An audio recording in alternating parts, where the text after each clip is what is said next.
esta noche la última vez.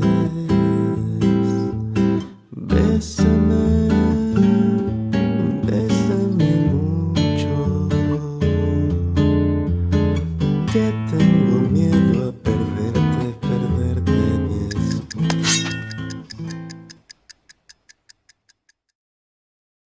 What's good, my fellow degenerate watch addicts? Today we're taking a look at an amazingly cool Bell & Ross that, to my knowledge, got pretty much zero coverage online, and I'm here to change that. This is the Bell & Ross BRV123-BS-ST SST. It's been continued for a while and not even listed on the Bell & Ross website anymore, but it is still readily available and not at all difficult to find. This watch is definitely not a value watch, which is a reoccurring theme that I found with Bell & Ross watches. I acknowledge that they are grossly overpriced for what you're getting, but damn it, they look so clean that the price is something I just have to ignore sometimes. So with that being said, let's get right into it. For price, I'm not sure what MSRP is, but I got mine for $2,600. You're not getting anything special here for that price, so don't try to make sense of it. I'm telling you right now, it doesn't make any sense. If all luxury watches were required to be priced logically, 90% of the market would disappear. This is my drug. Let me get high in peace. This is an automatic watch powered by the Bell & Ross Caliber 305, which is really just an ETA 2895. What that means is you're getting a small second subdial at 6 o'clock, a date complication, and a power reserve of 42 hours. It's pretty standard stuff here, but the small seconds is an aesthetic that I'm really into these days.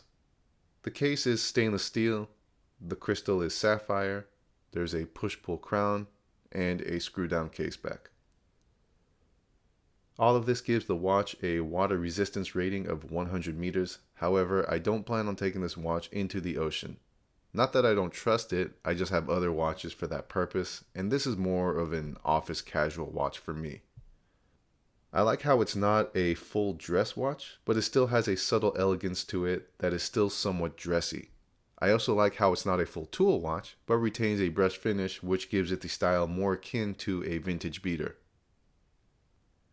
The dial is fairly simple in design, which I appreciate. I always felt that Bell & Ross did simple dials right.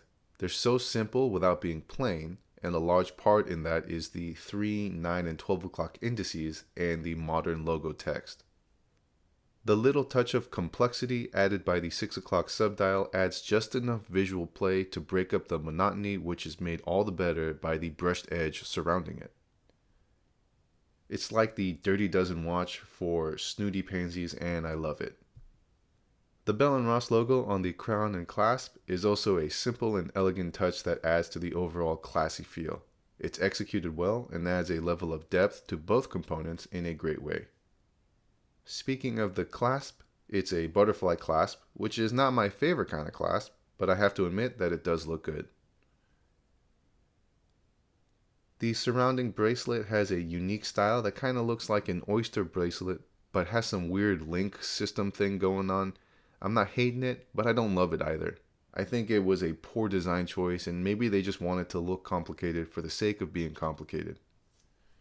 The caseback is pretty straightforward, but I like the brushed, no frills look to it, and find that it matches the essence of the watch appropriately. The piece de resistance is the brushed steel bezel area. This is a design style that I absolutely love, and is what caught my attention in the first place. However, I must say that it is the bezel and the silver edge subdial combined that complete the look for me. They complement each other perfectly for a style not often found elsewhere. Unfortunately, the lume is pretty weak. In fact, I'd say the only applicable description for it would be trash. On any other watch I'd be okay, but for the price I paid, this lume is a travesty. I don't know what it is about Western watches and terrible lume. Maybe they're still haunted by the radium girls, so they intentionally use weak lume to be extra non-radioactive. Who knows? I do very much enjoy wearing this watch. On paper, it appears to be on the larger size, and I have those numbers on the screen, but in real life, it doesn't wear large at all. I find the lug-to-lug and diameter ratio work well together. I was most concerned about the thickness, however most of that thickness comes from the crystal, so in reality the watch is much thinner than what the dimensions would suggest. All in all, I do very much like this watch. I gotta be honest with you, I don't recommend it at all unless you really like the look. Don't get me wrong, this is a quality watch and there's nothing objectively wrong with it, but there's thousands of better options in all price ranges. Bell & Ross is one of those brands whose main strength comes from their aesthetic appeal, and that's about it. It would be different if they were in the $1,000 price range, but for what they go for on their white and even gray market, they're just beauty and no brains. Personally, I don't care. I'm keeping mine for sure. It's a class watch, and all that really matters is that I like it. But let me know what you think. Do you like it? Hate it? At the very least, it is unique because there's only like 2 poorly filmed videos of this watch online. Now that I published this video, there's 3 poorly filmed videos of this watch online. That's all I got for now. If you made it this far, a like and subscribe is always appreciated. Thanks so much for watching, and I'll catch you guys in the next episode. Bye. Que